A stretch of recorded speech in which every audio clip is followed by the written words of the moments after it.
Hi, Francisco. Thank you for taking the time to be here with us today. My pleasure. As you know, we're opening up enrollment into the association, and we like to talk to current associates who transition successfully, such as yourself. So, again, thank you for being here. Thank you very much. Yeah, maybe you could just start by introducing yourself and the company and position you transitioned into. My name is Francisco Mora, and I transitioned into a sales and business development manager position at SOPHiA Genetics based on Switzerland. Perfect. And you've transitioned. You're successful now. Looking sharp. You're on the job. I want to Thank you. rewind though. I want to rewind to before you transitioned, before you even joined the association. What were the challenges you were facing in terms of your job search? Well, I when I was finishing my PhD, I realized that my expertise in behavioral toxicology in fish and toxicogenomics was not going to get me a job immediately. I mean, nobody's going to be knocking on my door. So I thought it was very important to start diversifying because I felt like I had cornered myself with my PhD, like many associates do feel.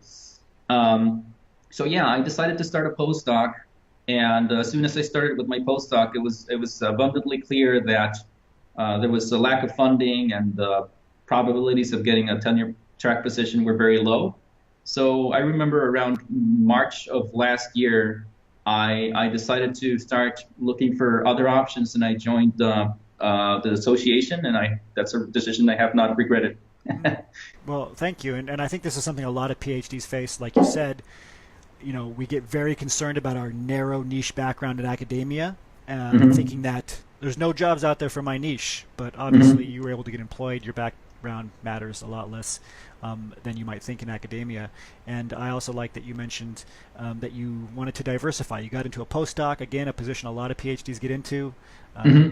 You realize that the path ahead is not looking so good. No tenured Hmm. professorships. So you joined the association. Um, and I want to ask you, what did you do when you joined the association? What was some of the early aha moments that you had?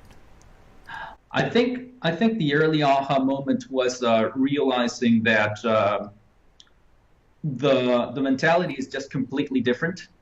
I think the biggest aha moment was realizing that I had been writing my CV with as many pages as possible to try to impress people, and that just does not impress in the industry. And yeah, I mean, I am guilty of sending CVs out with 7, 8 pages and never getting a response back and wondering why, right? Yes.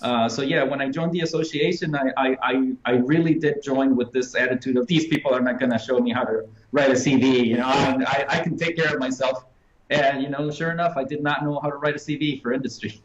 So Hmm. that was definitely my first aha moment. So changing that mindset from progressing your career in academia to progressing your career in industry. Um, Exactly. and how did the private group help you? What was your first impression, and then how did it help you as your job search came along? That's an interesting question because the private group, again, I entered the association still with taking everything with a grain of salt, and of course you enter, we PhDs are I felt pretty vulnerable, and when I entered the association, I sort of limited myself to just looking at the content, the modules, and even though I was encouraged by the group to be a part of the private Facebook group, I never did. I was so introverted that I decided to just go over the material, and I was missing out. Now I realize that I was missing out. Hmm. So I did not become very active until probably this year, and that's when everything took off. And really, like, to new members, I would greatly suggest you look at it. The private group is fantastic. Everyone is very friendly, and they're legitimately out there to try and help each other. So that's fantastic. Absolutely, yeah. So, I think a lot of PhDs are hesitant when it comes to networking and referrals, but you know, finding a positive group of PhDs who are connected and who can help you get a job is a great resource. My last question is, and you've mentioned it kind of along the way. You said you're taking things with a grain of salt. You're skeptical. What Hmm. were some of the concerns you had before joining, and then Hmm. how were those concerns alleviated after you joined? Well, yeah, I have mentioned a few times that, I mean, exactly, and we're such a um, vulnerable demographic, and we're just skeptical by nature, right? that whenever you find something like this, you think, well, am I gonna? Yeah, I don't know. Like it's really hard to trust people. But once I joined, frankly, as soon as I saw the quality of the of just the content and how neatly organized it was, I thought I had my money's worth, right?